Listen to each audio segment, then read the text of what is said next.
ایک آدمی نے مجھے 2 ایکڑ زمین دی اور وعدہ کیا کہ میں اخیر تک اس کو چلاؤں گا، بناؤں گا بھی۔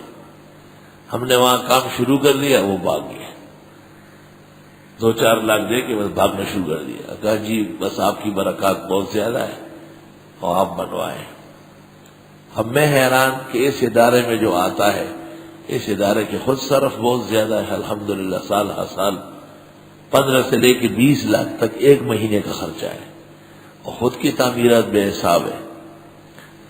تو میں غمگین رہتا تھا کہ بس یہ جگہ چھوڑ دی، ہم نہیں کر سکتے۔ اللہ تعالیٰ نے ایک نیک مسلمان کے دل میں ڈالا اور اس نے کہا میں وہاں خرچ کر کے دیتا ہوں، چلے۔ وہاں مسجد بہت عظیم الشان، کم از کم اس کا سٹرکچر کھڑا ہو گیا، اور مدرسے کے دوسری منزل ڈل رہی ہے، اور وہ جس نے پلاٹ دیا ہے اس کے 1 مل تھا اس وقت اس کے 3-4 مل ہو گئے، لیکن وہ یہی مجھے کہتا ہے کہ میری توفیق نہیں ہے۔ کذاب ناشر، کذاب ناشر۔ لیکن کسی سے زبردستی تو نہیں ہے، سہارے ٹوٹ جاتے ہیں، وسائل انسانوں کے نہایت کمزور ہیں، اس لیے قرآن و سنت کہتے ہیں کہ مخلوق پر بالکل سہارا نہ کرے، اور اللہ بزرگ برتر سہارا ہے، اور وہی بہت مضبوط ہے۔ اللہ اپنی ذات پر توکل کامل نصیب فرمائے، اور وہ اپنی قدرت کاملہ سے نیک متمولین دین اور اہل دین کی طرف متوجہ فرمائے۔ 1 سال یہ ہوا کہ ختم بخاری کے موقع پر ہماری عادت نہیں ہے عام دعوت دینے کی۔ آپ کو پتہ ہے ادارے کی طرف سے دعوت نامہ ہی شائع نہیں ہے، وہ طلباء اپنی طرف سے کچھ بناتے ہیں، وہ ان کا اپنا شوق ہوتا ہے اور ان کی خوشی ہوتی ہے، ہم منع نہیں کرتے۔ ادارے کی طرف سے کوئی پیٹ پر بھی 2 سطریں لکھ کے کسی کو نہیں بلایا جاتا، اور جو آتے ہیں وہ ویسے آتے ہیں، اور اکثر دوستوں کو فون پہ کہہ دیتے ہیں کہ بخاری شریف کا ختم ہے، دعا ہوگی اور طلباء کی دستار بندی ہے، اور اس کے اخیر میں آپ تبرک کے کھانے میں شرکت فرما لیں۔ تو جنہوں نے آنا ہے وہ آتے ہیں، اور اتوار کے ہم قائل نہیں ہیں، کیونکہ ہم پادری نہیں ہیں، ہم دین اسلام کے مولوی ہیں۔ ہم ان پادریوں کی طرح نہیں ہیں جو سیٹوں کو خوش کرنے کے لیے اتوار کو پروگرام رکھتے ہیں۔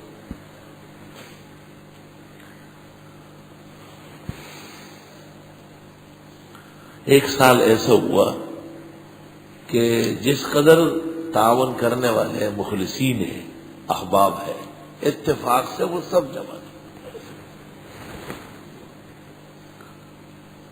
جب اس قسم کے لوگ آتے ہیں تو آدمی کا دل خوش ہوتا ہے کہ بھئی یہ خود دیکھ رہے ہیں، تعاون کریں گے، اور کرنا چاہیے ان کو، ان کا ایمان اسی سے بنے گا اور ان کے اموال اس سے محفوظ رہیں گے، ورنہ ایسے ظالم مسلط ہو جائیں گے کہ مال بھی لے لیں گے، عزت بھی لے لیں گے۔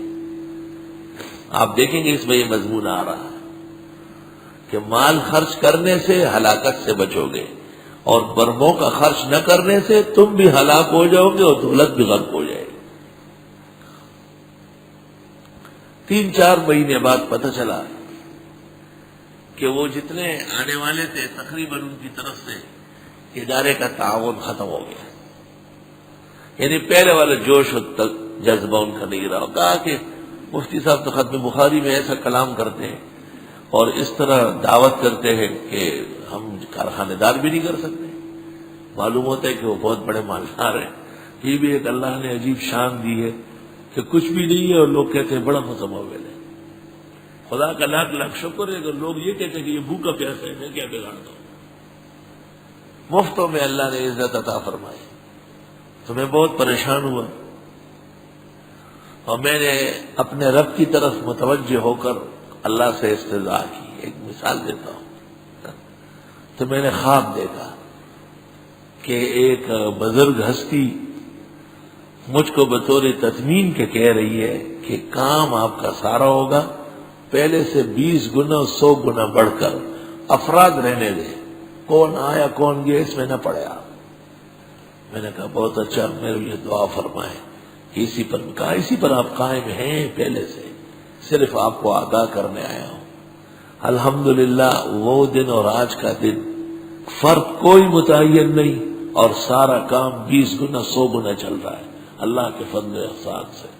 تو سہارے تو وقتی چیزیں ٹوٹ جاتے ہیں، اس واسطے بے وسیلہ اور بے سہارے کو شرعاً اصلاً فقیر کہتے ہیں، اور غنی وہ ہیں جن کے پاس تمول کے ذرائع اور اسباب مضبوط ہوں۔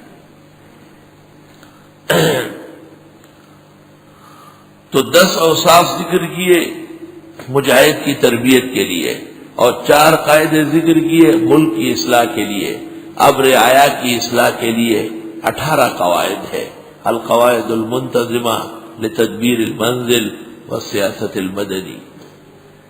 انفاق آیت نمبر 215، قتال آیت نمبر 216، حکم القتال فی اشہر الحرم، محترم مہینوں میں قتال سے بچنا آیت نمبر 217، النہی عن الخمر والمیسر آیت نمبر 219، شراب بھی حرام ہے اور جوا کھیلنا بھی حرام ہے، اصلاح الیتامہ آیت نمبر 220،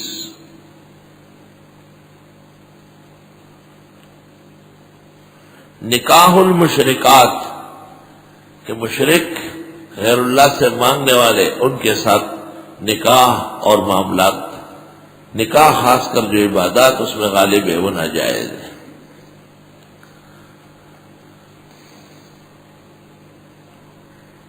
اور جماع فی الحیض، نامناسب ایام میں اپنی حلال منکوحہ سے بھی جماع نہ کرنا آیت نمبر 222۔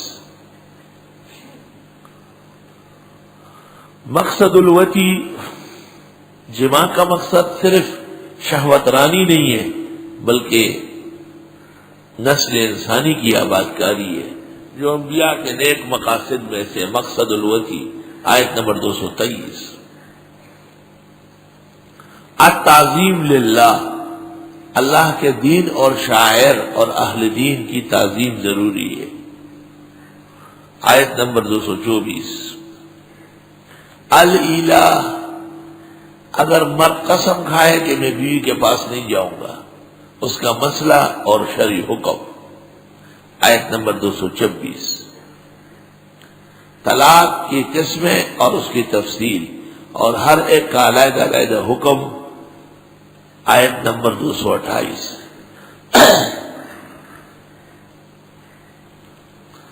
رضاعت، شیر خواری کا مسئلہ، اگر کسی اجنبیہ نے بھی دودھ پلایا تو وہ بچے کی ماں ہو گئی، اور اس کے تفصیلی احکام اور مسائل۔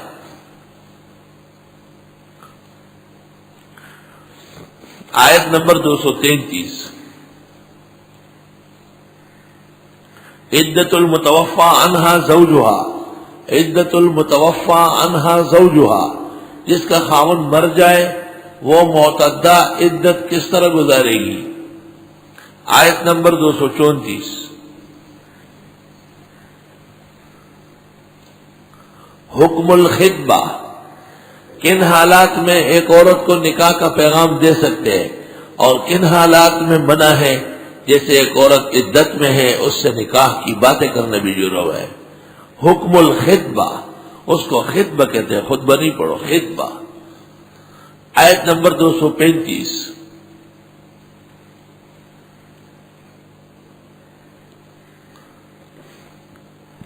طلاق الغیر المدخول بہا، طلاق الغیر المدخول بہا، ایک ایسی خاتون جس سے صرف نکاح ہوا اور رخصتی نہ ہوئی اور طلاق واقع ہو گئی، اس کا حکم، آیت نمبر 236۔